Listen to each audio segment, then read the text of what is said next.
आप देख रहे हैं आज का मुद्दा।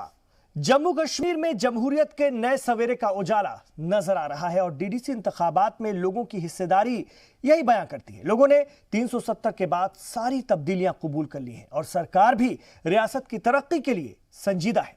आने वाले कुछ बरसों में 30,000 करोड़ की सरमायाकारी का इरादा है और अब सवाल यही उठता है कि डीडीसी इंतखाबात के नतीजे क्या कहते हैं। क्या एक बड़े बदलाव का इशारा है? क्या हालात तब्दीली की राह पर मुड़ चुके हैं? क्या अब तरक्की की सुबह नमूदार हो चुकी है? क्या वादी की तस्वीर बदलेगी? क्या आवाम की तकदीर भी नई इबारत लिखेगी? सरकारी मंसूबों को अमली जामा पहनाया जाएगा? इन सवालों के जवाब आज का मुद्दा में आज हम जानने की कोशिश करेंगे, लेकिन पहले जान लेते हैं कि जी सलाम के एडिटर दिलीप तिवारी के साथ एक्सक्लूसिव बातचीत में क्या कहा जम्मू कश्मीर के एलजी मनोज सिन्हा ने। यह रिपोर्ट देखिए, फिर बातचीत का आगाज करते हैं।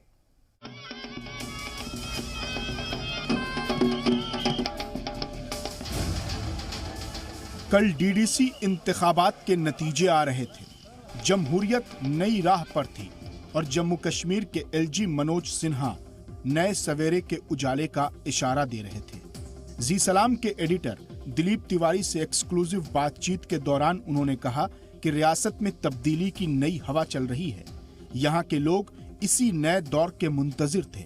सवालों के जवाब के दरमियान उन्होंने जोर देकर कहा कि वादी की तामीर और तरक्की के लिए पीस, प्रॉस्पेरिटी और डेवलपमेंट 3 मंत्र हैं और बदउनवानी के खिलाफ हमारी जीरो टॉलरेंस की पॉलिसी है। नया सवेरा है। रोशनी शब्द का मैं इस्तेमाल नहीं करूंगा क्योंकि रोशनी के यहाँ कई अर्थ हैं। हमारा विजन बहुत स्पष्ट है, जीरो टॉलरेंस टू करप्शन। उसमें कोई भी होगा, किसी के साथ कोई भेदभाव नहीं होगा, कोई नहीं बचेगा, चाहे वो बड़ी हो चाहे छोटी हो। जो भी कानून के दायरे में आएगा वो बच नहीं सकता है, चाहे जितना बड़ा हो।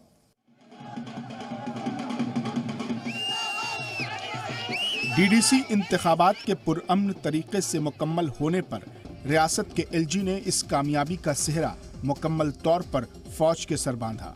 उन्होंने कहा कि पड़ोसी मुल्क की 1000 कोशिशों के बावजूद फ्री, फेयर और पीसफुल इंतखाबात हुए। ये जमहूरियत का नया अंदाज और नया आगाज है। लोकतंत्र का एक महापर्व समाप्त हुआ है और मुझे खुशी है इस बात की कि फ्री, फेयर चुनाव हुआ और पीसफुल चुनाव हुआ। मैंने यहाँ के लोगों के कई बात कही थी कि मैं सुनिश्चित करूँगा कि चुनाव निष्पक्ष हों, स्वतंत्र हों और शांतिपूर्ण हों, और मैं कह सकता हूँ कि इन तीनों उद्देश्यों को पाने में हमने सफलता पाई है।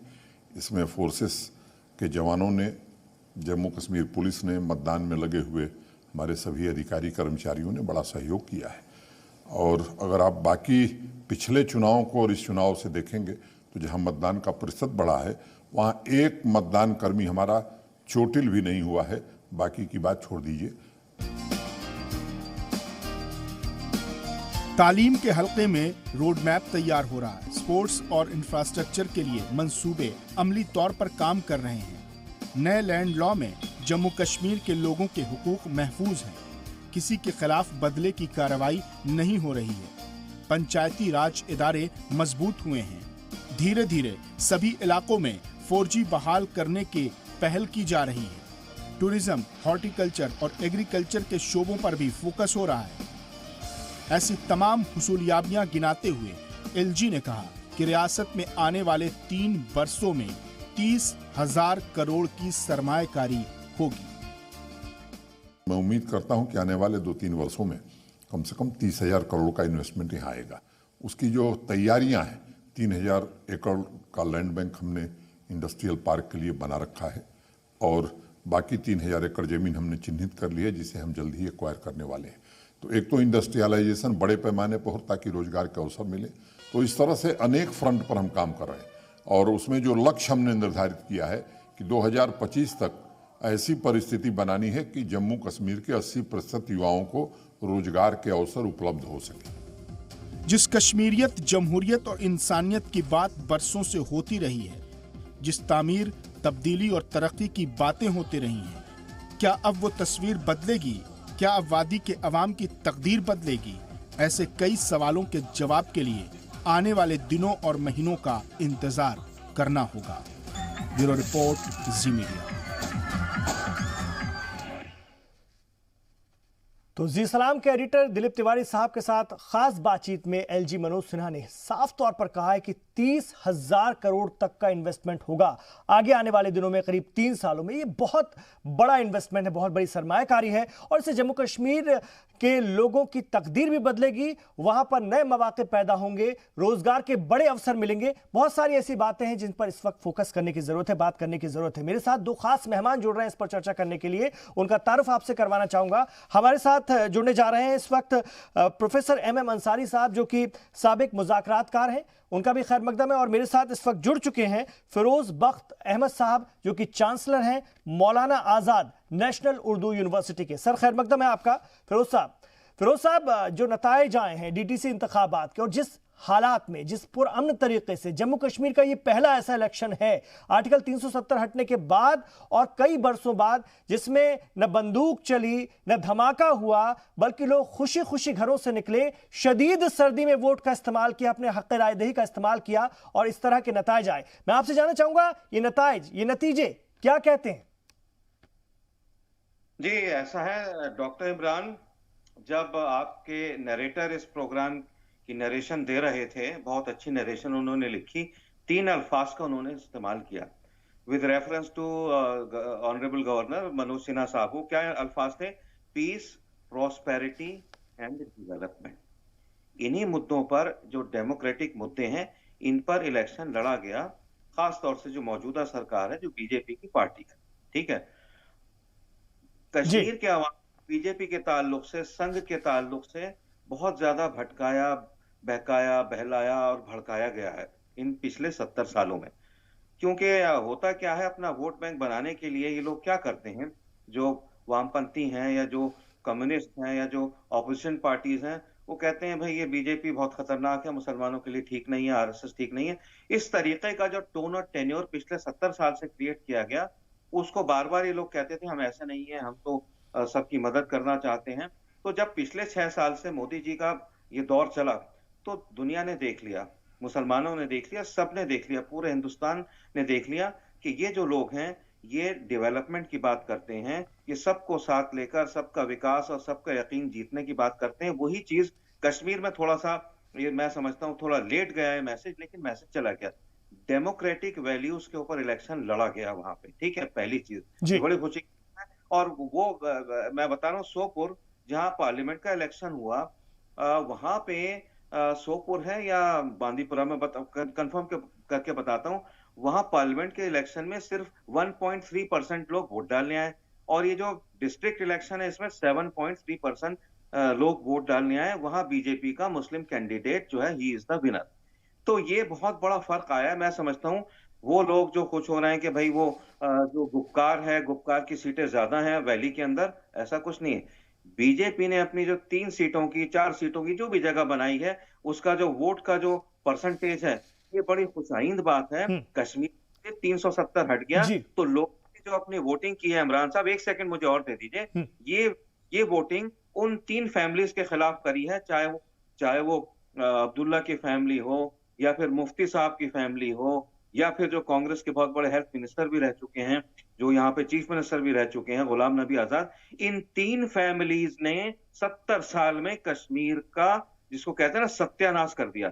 वहां गरीब जो है गरीब रहा, और मैं 2009 में एक एंटी टेररिस्ट वर्कशॉप में गया था, वहां अथवाजन में गया था।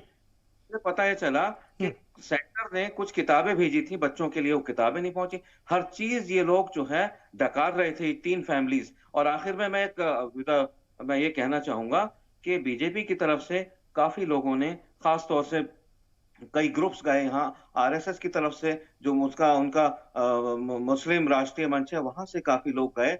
उसमें मैं नाम लेना चाहूंगा, बल्कि एक मौलाना सुहेब कासमी, उनकी टीम है, ये बड़े खतरनाक इलाकों में गए at the cost of their lives.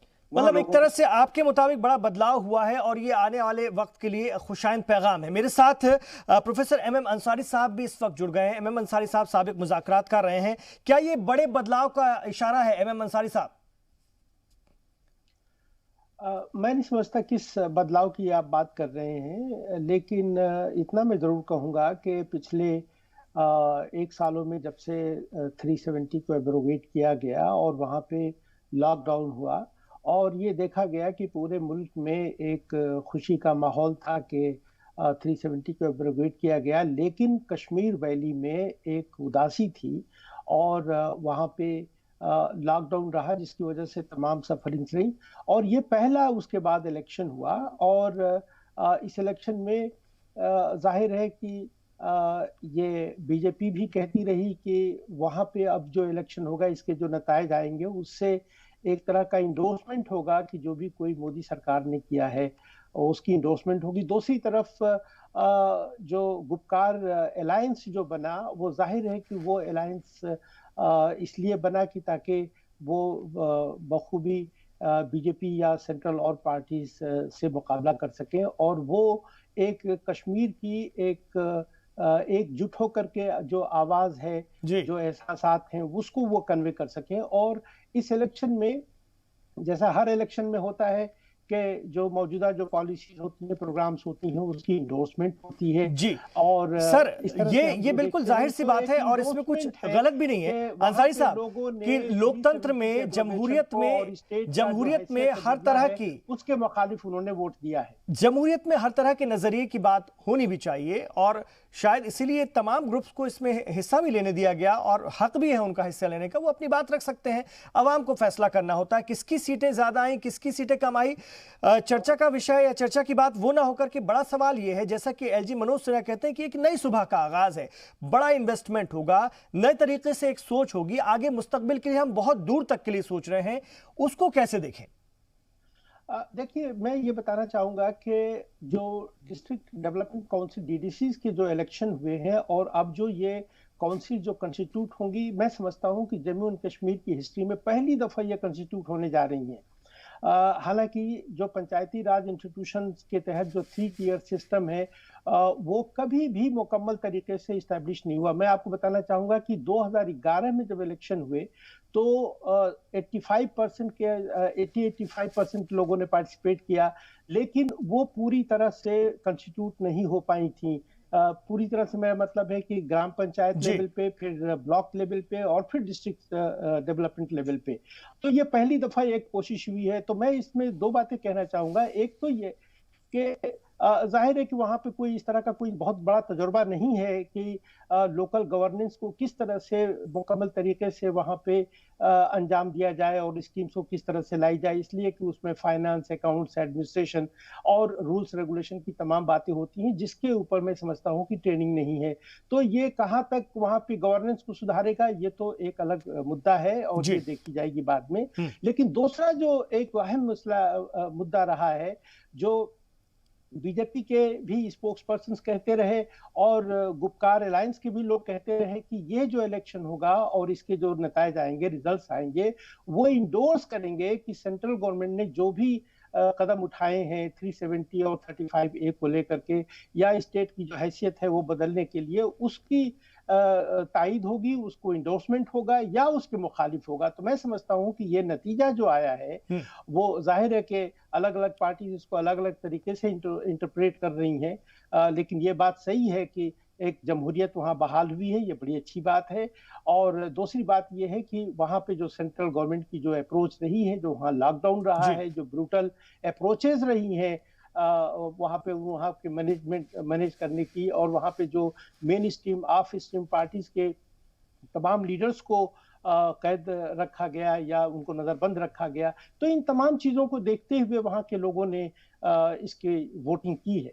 अब इसको ही अगर आप एनालिसिस करें कि किसका रिप्रेजेंटेशन कहाँ है, तो मैं समझता हूं कि आपके आगे आने वाले सवालों में मैं उसको जवाब दूंगा। बिल्कुल, ठीक है, मैं आऊंगा आपके पास। लेकिन बड़ी बात ये है ना अंसारी साहब की इस वक्त वो तमाम लोग बोल भी रहे हैं, वो अपनी बात रख भी पा रहे हैं, जिनके लिए आप कह रहे हैं कि जिन्हें नजरबंद रखा गया या जिन्हें अंडरग्राउंड किया गया या जिन्हें बोलने नहीं दिया गया, आज वो तमाम लोग अपनी बात बोल रहे हैं और पूरे जोर शोर से बोल रहे हैं। अब तो सब तरह की छूट है, कोई ऐसी बात नहीं है। अब बड़ा वक्त है बदलाव का, अब बड़ी सोच है कि जम्मू कश्मीर के आम, गरीब और लंबे अरसे से परेशानी झेल रहे लोगों को एक बेहतर जिंदगी मिले, वो मुल्क के दूसरे हिस्सों की तरह अपनी जिंदगी को और अच्छी तरह से जी सकें जिसके वो हकदार हैं। मैं आ रहा हूं आपके पास फिरोज बख्श साहब। फिरोज बख्श साहब, सरकारी मंसूबों को अब क्या बेहतर तरीके से अमली जामा पहनाया जा सकेगा अगर हम खासतौर से ये जो 3 लेयर सिस्टम है पंचायती राज का, इस तरफ जा रहे हैं जम्मू कश्मीर के लोग, आगे असेंबली के इंतखाबात भी होंगे,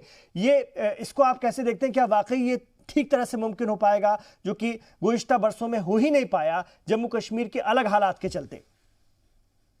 देखिए, मैं थोड़ी सी बात आगे लेके जाऊंगा। MM अंसारी साहब ने एक बड़ी अच्छी बात कही कि 70 साल में पहली मर्तबा एक जो डेमोक्रेटिक सिस्टम था, पंचायती जो सिस्टम हमारा है, बहुत ही वेल कनेक्टेड सिस्टम है, वो डेमोक्रेटिकली उसने काम किया। ठीक है, कौन जीता कौन हारा इससे मुझे कोई लेना देना नहीं है, लेकिन मैं कहूंगा डेमोक्रेसी जीती, हिंदुस्तान जीता कश्मीर के अंदर। क्योंकि कश्मीर जो बॉर्डर का स्टेट है, आए दिन यहाँ पर कहीं ना कहीं कुछ ना कुछ जो है, जिनको आतंकवादी हरकतें यहाँ पे होती रहती हैं पड़ोसी देशों के जरिए। और तो मैं कहने का मकसद ये, अब सरकार ने जो 370 को एब्रोगेट किया, हाँ एक चीज से मैं बिल्कुल मुत्तफिक नहीं हूं अंसारी भाई की। उन्होंने कहा कि वहां एक उदासी की लहर है।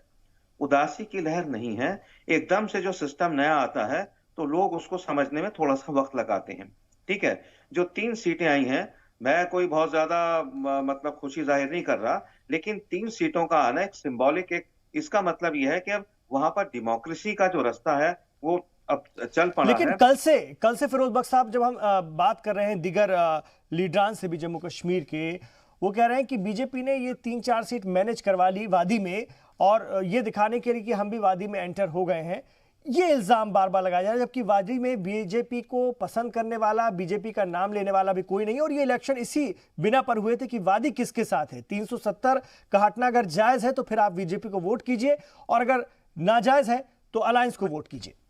सरकारी स्कीमें किस तरह से लॉन्च होंगी? देखिए, कश्मीर के अंदर इमरान भाई बहुत ज्यादा गुर्बत है। ठीक है, आप एयरपोर्ट से लेकर किसी भी जगह पे जाएंगे, वहां पर बहुत बुरे हालात हैं लोगों के। They are still very poor. ठीक है, एजुकेशनली कश्मीर बैकवर्ड है।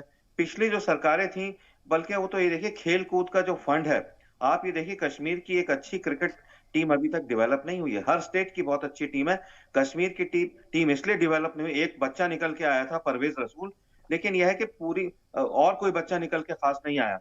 इसकी वजह यह है कि पिछली सरकारें हर चीज को गस्ब कर रही थी, हड़प रही थी, डकार रही थी, और जो जो जो डिजर्विंग पुअर कश्मीरी है उसको ना तो तालीम मिल रही है ना रोजगार है। अब इन्होंने वायदा तो किया है, हमारे जो गवर्नर साहब है मनोज सिन्हा साहब ने, जब आप उनसे बात कर रहे थे दिलीप तिवारी साहब से, वो तो उन्होंने एक वायदा ये किया, और मैं चाहूंगा, अल्लाह से दुआ करता हूँ उस वादे पे वो कायम रहे। उन्होंने कहा कि हम 80% रोजगार नौजवानों के लिए लेके आएंगे।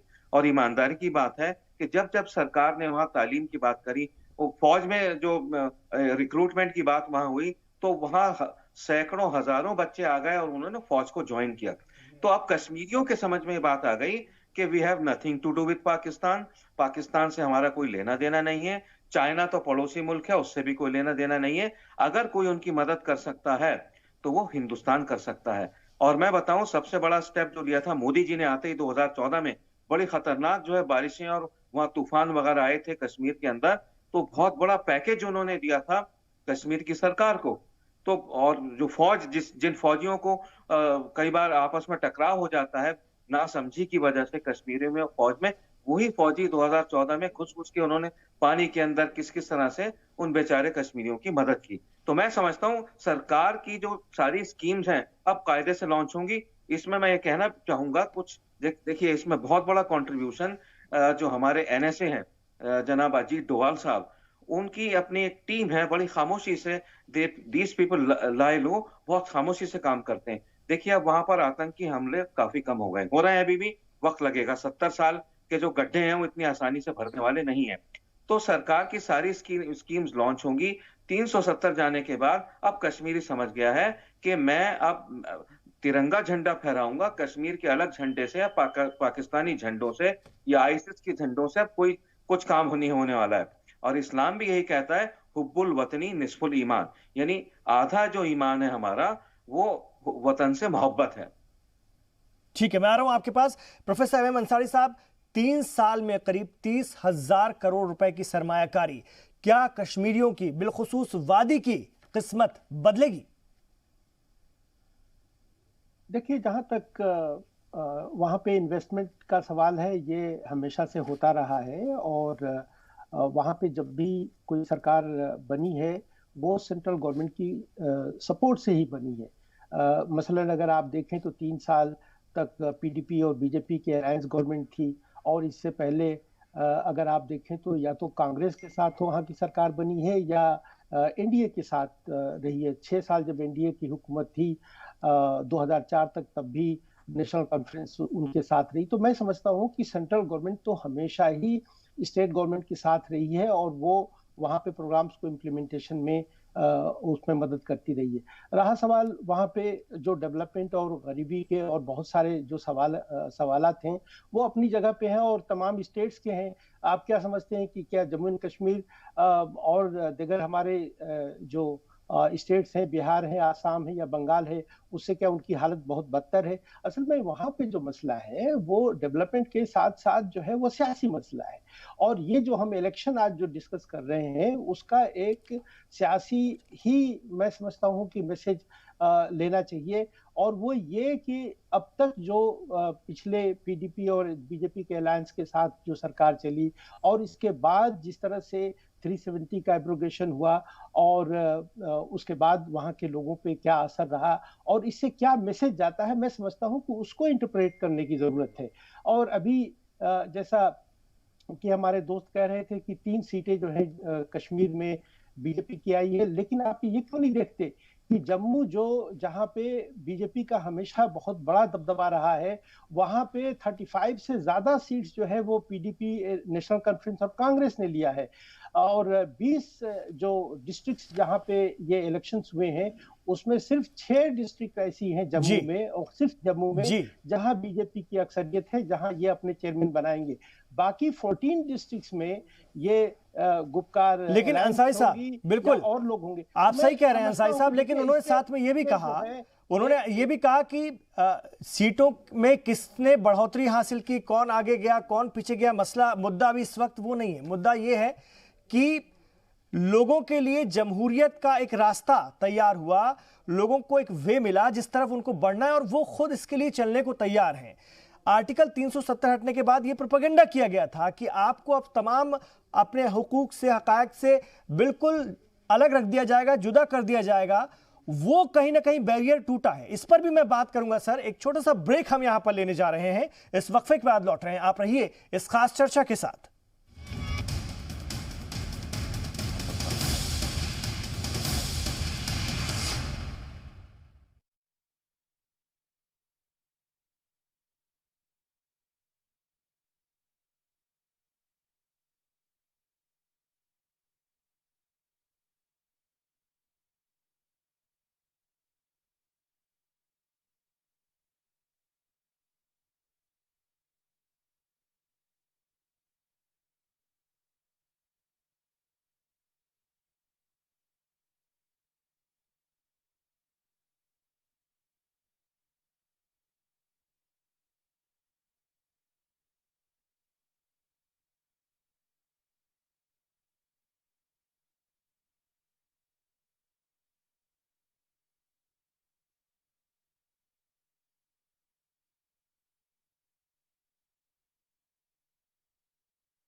मैं आ रहा हूं। एमएम अंसारी साहब, आप कुछ कहना चाह रहे हैं? जी, सरकार वाले लोगों ने जो कश्मीरी जी जी ठीक है फिरोज बख्श साहब, मैं एमएम अंसारी साहब के पास जाना चाह रहा हूं, आप ही की बातों को लेकर जा रहा हूं।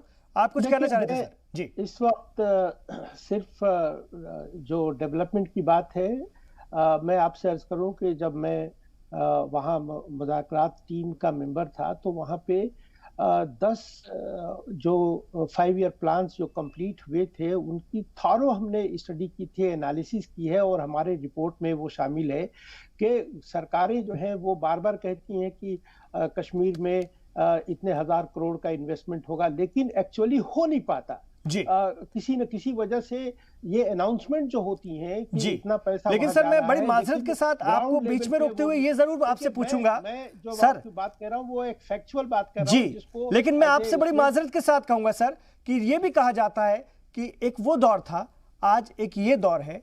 आर्टिकल 370 हट चुका है सर। आर्टिकल 370 हटने के बाद की बात आप कीजिए।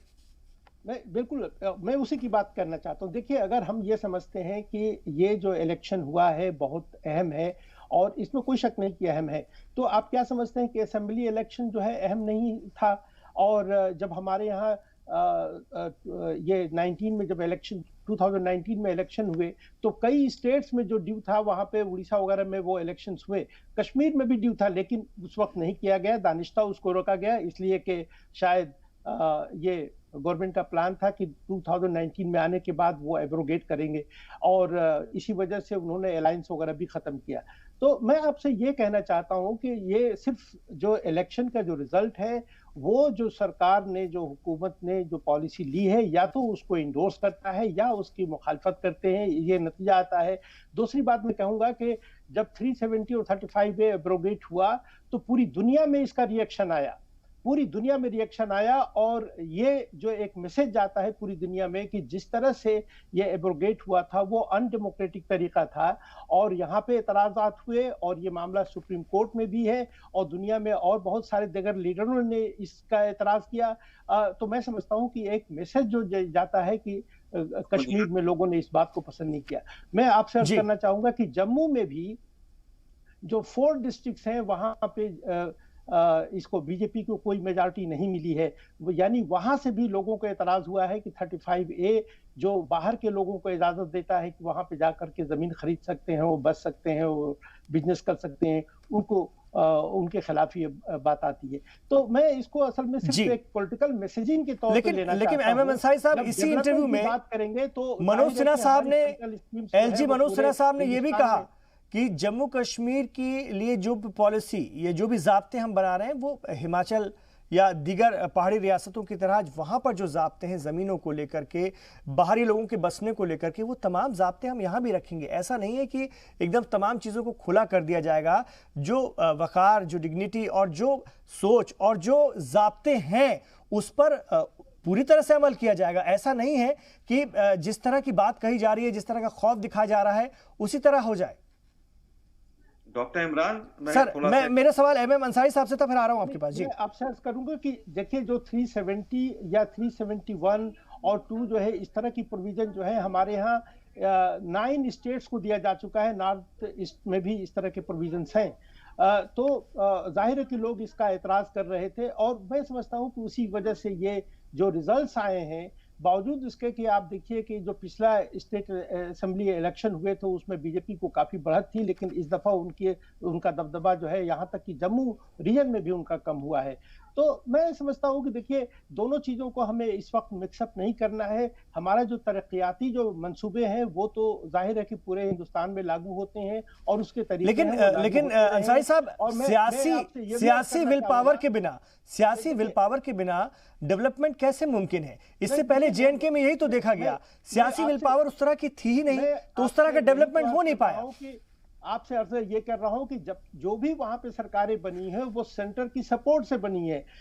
जो मैं आपसे कर रहा हूं कि देखिए, लेकिन 370 एक बड़ा बैरियर था, 35 एक बड़ा बैरियर था सर, जो अब हट गया। बिल्कुल नहीं, मैं 370 को बिल्कुल बैरियर नहीं मानता, इसलिए कि उसमें कोई ऐसी चीज नहीं थी। तमाम सेंट्रल स्कीम, चाहे वो स्कूल डेवलपमेंट का हो, चाहे हेल्थ की हो, चाहे जो प्राइम मिनिस्टर स्कीम्स हैं, तमाम जो वहां पे लागू हो रही थी। हाँ, ये है कि स्टेट गवर्नमेंट को कुछ अपने अख्तियारात थे कि वो अपनी पॉलिसीज अपने तरीके से बनाए। तो मैं समझता हूँ कि स्टेट गवर्नमेंट जो है वो पहले बहुत ज्यादा पावरफुल हुआ करती थी और वो इम्प्लीमेंट, हाँ एडमिनिस्ट्रेटिव प्रॉब्लम्स जरूर होती हैं, लेकिन आप ये समझिए कि वो पूरा रीजन जो है हाईली मिलिटराइज्ड है और अगर वहाँ की इकोनॉमी को समझें तो आप ये देखेंगे कि वो काफी हिली रीजन है, वहाँ पे मौसम भी बहुत साजगार नहीं होते, वहाँ पे मिलिटराइजेशन है और वहाँ पे कई हिंदुस्तान और पाकिस्तान की जो जंगें हुई हैं जाहिर है उसके भी असरात रहे हैं। तो मैं समझता हूँ कि वहाँ की कई बातें हैं जिसकी वजह से दुश्वारियां रही हैं, लेकिन हम ये सिर्फ समझेंगे ये कि डीडीसी इलेक्शन हो गए, अब वहाँ पे तरक्याती मंसूबे जो है बहुत अच्छी तरह से अब लागू होंगे जो पहले नहीं हो पा रहे थे। मैं आपको बताऊं कि अभी डीडीसी में जो रिप्रेजेंटेशन होता है इलेक्टेड असेंबली मेंबर्स का होता है और अभी असेंबली इलेक्शन जो है अभी वहां दूर दूर तक होने वाली नहीं है। तो मैं समझता हूं कि एक कोशिश ये की गई है कि डीडीसी के जरिए वहां पे पूरा एक सब्स्टिट्यूट किया जाए कि असेंबली इलेक्शन का भी ये काम करेंगे, जो ऐसा नहीं होगा। असेंबली तो कभी न कभी वो कंस्टिट्यूट करना होगा जिसके इम्कानात अभी नहीं है, इसलिए कि वहाँ डिलिमिटेशन कमीशन बैठा है, उसके रिजल्ट्स आएंगे, उस पर डिस्कशन होगा। तो ये करते करते मैं समझता हूँ कि 3-4 साल निकल जाएंगे और अब भी वहाँ पे असेंबली बहाल नहीं होगी। फिरोज तो बख्श साहब, फिरोज बख्श साहब कितना इत्तेफाक रखते हैं, क्या इतना मुश्किल होगा सब कुछ, जबकि इस हुकूमत की विल पावर जिस तरह की रही है और जिस तरह से तेजी से काम हुआ है। मनोज सिन्हा साहब एलजी जम्मू कश्मीर खुद कह रहे हैं कि अब हमारे पास मरकजी हुकूमत की जानिब से तमाम रास्ते हैं और हम इसको बिल्कुल बहुत जल्दी वो खुद कह रहे थे कि मैं खुद जम्मू कश्मीर का हो गया हूं, जेएंडके का हो गया हूं और मेरा पूरा वक्त, मेरी पूरा जहन, मेरी पूरी एनर्जी इसी काम में लगी हुई है। तो जो बात एमएम अंसारी साहब कर रहे हैं वो उस दौर की कर रहे हैं, उन सरकारों की कर रहे हैं जब हालात दूसरे थे। क्या हालात अभी भी वैसे ही हैं? देखिए मैं थोड़ा कहना चाहूंगा, मेरे जो दोस्त हैं, मुखलिस दोस्त एमएम अंसारी साहब काफी तजर्बेकार हैं और मैं उनकी he has his democratic right to express his views. मैं उनके ख्यालात की पूरी इज्जत और एहतराम करता हूं।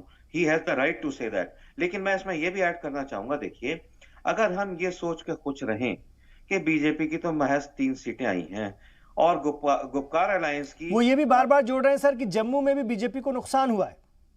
अगर हम ये सोच के खुश होते रहें तो मैं समझता हूं this is not the right way.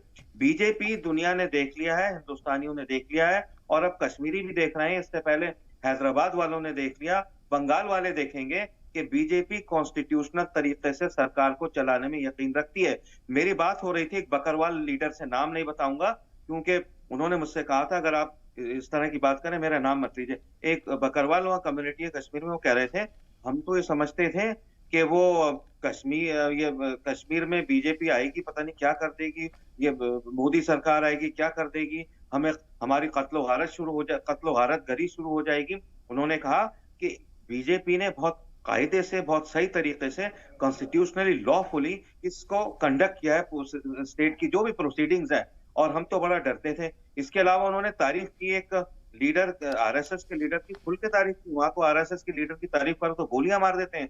उन्होंने नाम लिया, एक इंद्रेश कुमार जी हैं, उन्होंने 12-14 साल कश्मीर में काम किया। उन्होंने कहा कि हम जितना किसी कश्मीरी लीडर से नहीं जुड़े उतने हम एक जो है हिमाचल के अपने वहां के लीडर से, जो कि अपने इंद्रेश कुमार हैं, उन्होंने इतना हमसे इतने घुल मिल गए। हालांकि बावजूद उसके 3 मर्तबा इंद्रेश कुमार जी की लाइफ के ऊपर अटैक भी हुआ।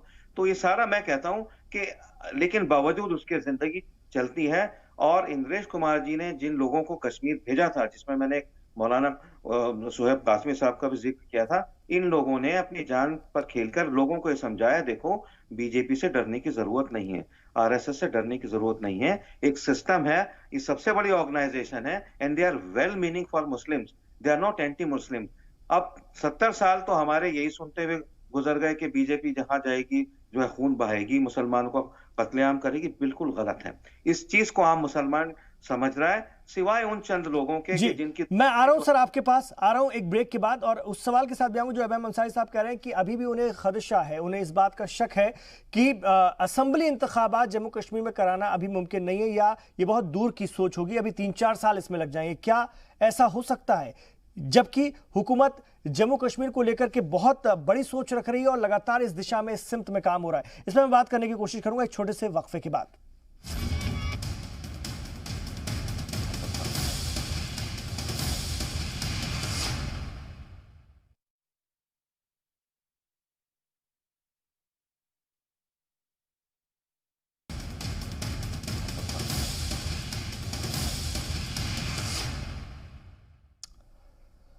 जम्मू कश्मीर को अगले 3 सालों में 30,000 करोड़ रुपए का इन्वेस्टमेंट मिलने जा रहा है, सरमायाकारी मिलने जा रही। मरकजी हुकूमत इस सिमत में काम कर रही है। एलजी मनोज सिन्हा ने जी सलाम के एडिटर दिलीप तिवारी साहब से बातचीत में ये बात कही और उन्होंने कहा कि एक नया सवेरा हुआ, एक नई रोशनी आई जेएनके के लोगों की जिंदगी में। डीडीसी इंतखाबात के बाद ये पहला इंटरव्यू था उनका जी सलाम पर और जी मीडिया के जरिए उन्होंने अपनी बात तफसील से बताई। बहुत बेहतर, आप इस इंटरव्यू को हम लगातार अक्सर दिखा रहे हैं, आप तक पहुंचा रहे हैं और उसके जरिए उन्होंने बहुत सारे अपने जो मंसूबे हैं उसका जिक्र भी किया। फिरोज बख्श साहब, मैं एमएम अंसारी साहब के पास जाऊं, लेकिन उससे पहले ब्रेक से पहले एक सवाल रह गया था। एमएम अंसारी साहब ने अभी भी एक खदशा जाहिर किया है, डीडीसी इंतखाबात तो हो गए, ठीक है, लेकिन मरकजी हुकूमत चाहेगी कि इसी के जरिए वो अपनी पॉलिसीज, अपने मंसूबे जेएनके तक पहुंचाए। असेंबली इंतखाबात तक का रास्ता भी बहुत मुश्किल है, बहुत सख्त है। इन्हें खदशा है, अंदेशा है कि 3-4 साल और लग सकते हैं। क्या ऐसा है? देखिए, एमएम अंसारी साहब तो कॉन्स्टिट्यूशनली वहां काम कर चुके हैं, उनकी समझ बहुत अच्छी है कश्मीर के ताल्लुक से और उन्होंने ये जो डीलिमिटेशन की बात की थी लेकिन वो भी बात उनकी सही है, लेकिन मैं इस बात से इत्तेफाक नहीं रखता कि अब देखिए जो डीडीसी के जो इलेक्शन हुए हैं, इन्होंने राह बहुत हद तक हमवार कर दी है असेंबली इलेक्शन के। और ये सरकार जो है, this government is a go getter. Go getter का मतलब है ये सरकार काम करने में यकीन रखती है, ठीक है। और यहाँ इस सरकार के लिए जो काम किया कश्मीर में लोगों ने, ऐसे लोगों ने काम किया जिन्होंने अपने जेब से पैसा लगा के काम किया। इलेक्शन में सोच के काम नहीं किया कि हम खाएंगे, कमाएंगे, लगाएंगे। तो कहने का मकसद यह है कि जो हमारे इलेक्शन होंगे, असेंबली की इलेक्शन का जो रास्ता है वो आसान होगा, हमवार होगा, जल्द होगा। मैं ये कहना चाहूंगा अंसारी साहब से कि आप 1 साल का टाइम देख लीजिए। मैं कोई सूदखेर नहीं हूं, मैं कोई भविष्य बताने वाला नहीं हूं, लेकिन मैं आपको बभांगे दहल गारंटी के साथ कहता हूं कि इंशाल्लाह 1 साल के अंदर असेंबली के इलेक्शन होंगे, सभी रिकॉर्ड तोड़ेंगे। उसमें गुपकार जीते, उसमें बीजेपी जीते, उसमें पीडीपी जीते, उसमें कोई भी जीत जाए, या आम जो पार्टियां हैं, छोटे मोटे ग्रुप्स हैं, जो बहुत सी वहां बना रखी है लोगों ने, कोई भी जीते। डेमोक्रेसी आज की तारीख में, जमहूरियत आज की डेट में कश्मीर में अपनी जगह बना चुकी है। वो लोग जो डरते थे कि गोली मार देगा कोई, वोट डालने आएंगे, आज आप देखिए 52% वोटिंग हुई है। और वो इलाके जहां 1% वोटिंग नहीं होती थी, वहां 7 से 10 से 14% वोटिंग हुई है, ठीक है।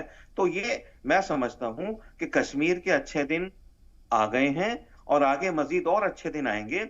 और खास तौर से एक बात और ऐड करना चाहूंगा, मुझे 2 सेकंड और दीजिए डॉक्टर इमरान।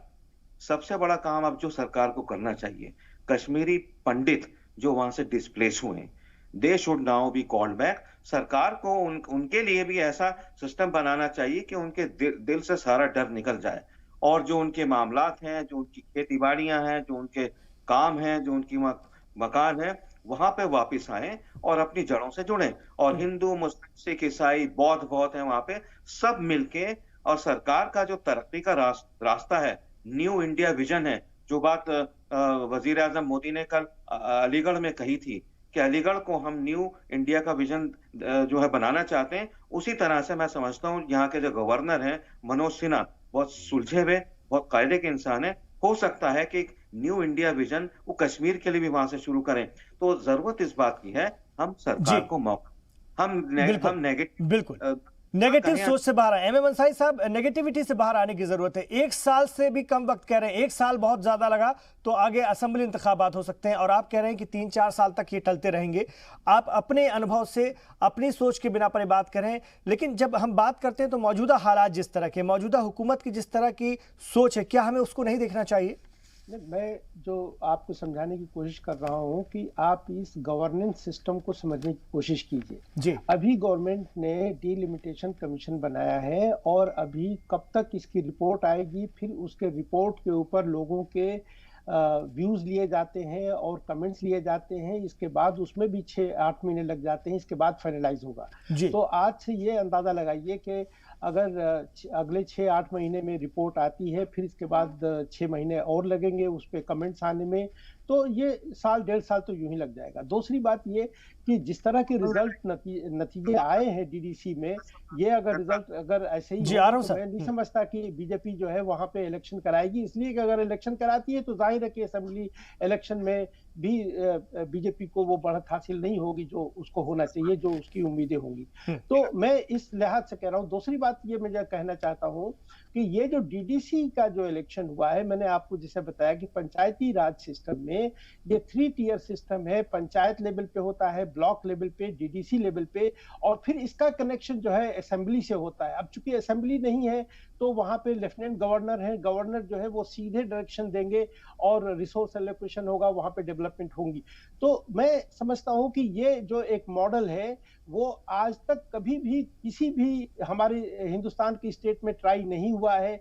पहली दफा कश्मीर में होने जा रहा है और वहां पे कोई इस तरह का पहले से कोई तजुर्बा नहीं है। मैं ये आपसे अर्ज करना चाहता हूं। तो ये बड़ा वक्त लगता है एडमिनिस्ट्रेशन को स्ट्रीमलाइन करने में और उसको एक्लेमेटाइज करने में, लोगों को समझाने में। अब ये कह देना कि ये कमिटीज बन जाएंगी और फौरन जो है वहां पे तरक्कियात के जो तरक्याती मंसूबे जो हैं वो काम करने लगेंगे और पहले नहीं करते थे, ये थोड़ी सी इस पे समझने की जरूरत है। मैं सिर्फ ये कह रहा हूँ कि शायद एक यूफोरिया जो जरूर क्रिएट हो गया है कि बहुत तेज वहां पे काम हो जाएगा और वहां पे लोगों की हालत बहुत तेजी से बेहतर हो जाएगी। देखिए, उसके लिए जरूरी है कि हमारे यहाँ जैसे एक जमहूरी निजाम जो कायम हुआ है, बड़ी अच्छी बात हुई है।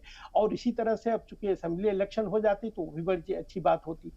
लेकिन जो पॉलिटिकल जो इश्यूज हैं जिसके ऊपर वहां की असेंबली की कंकरेंस नहीं ली गई है, वहां की आवाम की कंकरेंस नहीं ली गई है, जबकि हमारे प्राइम मिनिस्टर साहब ने 2015 में लाल किले से कहा कि कश्मीर का मसला न गाली से न गोली से, गले लगाने से होगा। तो क्या गले लगाए गए वो, या ये एक एमएम अंसारी साहब, अगर गले नहीं लगाए गए होते तो क्या इतने बड़े पैमाने पर वोट करने के लिए बेखौफ होकर के वो निकलते? वो अभी करना बाकी है। जमहूरियत के लिए क्या इतने बड़े पैमाने पर वोट करने वो निकलते अगर वो गले नहीं लगाए गए होते या उन्हें वो मोहब्बत नहीं मिली होती? तो क्या वो इतने बड़े पैमाने पर बेखौफ होकर वोट करने निकलते? आपने बिल्कुल सही कहा। वो इतने बड़े पैमाने पे इसलिए आए कि कहीं ऐसा ना हो कि बीजेपी या इस तरह की लाइक्स पार्टी जो है स्वीप कर जाए, तो उनको रोकने के लिए ये कदम उठाया और वो जाहिर है कि उसके नतीजे आपके सामने हैं।